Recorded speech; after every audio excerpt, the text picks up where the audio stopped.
Bismillahirrahmanirrahim. Assalamualaikum warahmatullahi wabarakatuh.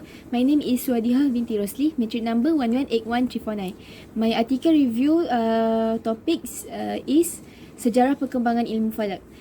For the introduction, according to article that I have read, astronomy is the study of the sun, moon, stars, planet, galaxies, gases and many other things related to the universe. Astronomy is also defined as a simple study of stars, planets and space. Humans have long stared at the sky seeking to give meaning and order to the surrounding universe. While the motion of the constellation, a pattern printed on the night sky, is the easiest to trace, other celestial events such as eclipses and planetary movements are also mapped and predicted. Then, astronomy is one of the rapidly growing sciences in the heyday of Islamic civilization. The outstanding achievements of Muslims in the field of astronomy, especially in the era of Abbasiyah, are so great because there are many astronomical laboratories, especially in big cities such as Baghdad. Muslims have succeeded in producing methods of calculation and tables which are very useful in the field astronomy, especially in Islamic astronomy. In fact, one achievement that is quite proud is the success of Muslim in creating Astrolab, which is an astronomer. Strengths of the article. This article has excellent content strength because it's explained astronomy before the advent of Islam, astronomy in Islamic civilization, and astronomy in the modern world. For example, astronomy on computers. For example, it tells us about Islamic astronomy as well as Western astronomy. One of Muslim astronomers that cited in the article of Sejarah Perkembangan Ilmu Falak is Al-Farghani. Al-Farghani is a Muslim astronomer from Farghana. His full name is Abu Abbas Ahmad bin Muhammad bin Kathir Al-Farghani.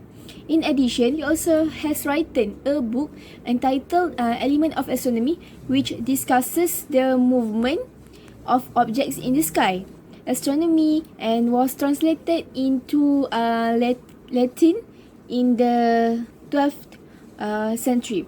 His contribution also covered the field of engineering when he oversaw the construction of the Great Millimeter Construction projects in Al-Fusfat until the completion of the project. Okay, the weakness of the article. Among the shortcomings that I can find after studying this article, history of astronomical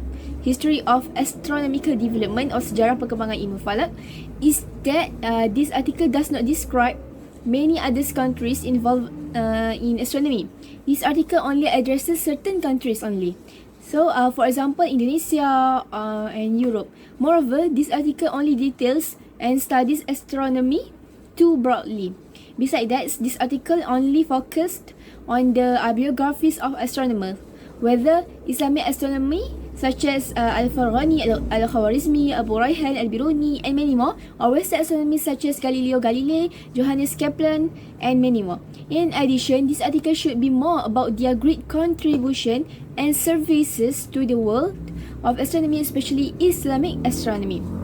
Okay, the trait in terms of different time and place calculation in every corner of the globe. For example, in Malaysia, they celebrate Aidilfitri in the month of Shawwal, while in Egypt, they still perform fasting in the month of Ramadan.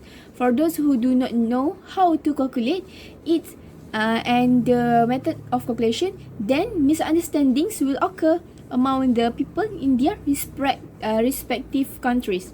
Other than that, the estimate time may depend on the weather, method and place respectively. Similarly, the use of the calendar or takwim used is also different.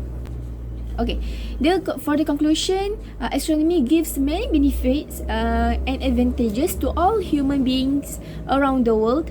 For example, with the difference in the festival, it turns out to bring wisdom for the development of astronomy. This difference is due to the differences in the results of the calculation of time calculation due to certain factors.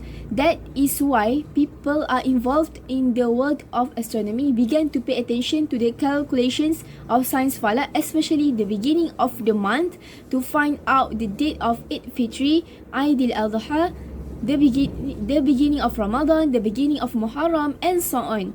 Which is this is very important for the Muslims astronomer and for Muslims. Okay, in general, the development of astronomy has a positive effect on the people, especially Muslims, because we can witness the development of astronomy from the bottom up to its development and progress to this day. Astronomy allows us to know the time prayer, Qiblat direction, help see the direction of travel through the constellation, know the date of celebration and fasting through the crescent moon, and more. Islamic and Western astronomy both benefit the world in their own ways, methods, and tools, and these are very important for Muslim because it's related to our worship to Allah. I recommend that as young people we need to appreciate the contributions and sacrifice of the astronomers since before the advent of Islam until nowadays to the world of astronomy. As a suggestions, in order to continue the legacy of astronomers of the past, the younger generation today, especially Muslims, needs to think and create more sophisticated observation devices. In addition to governments and relevant ministries need to upgrade observations hall and observation devices. Hopefully that this astronomy will continue to achieve more progress in the future and give birth to many more astronomers in the astronomical world, especially Islamic astronomy in Malaysia. Okay, that's all for me for the article Sejarah Perkembangan Ilmu Falak. Thank you.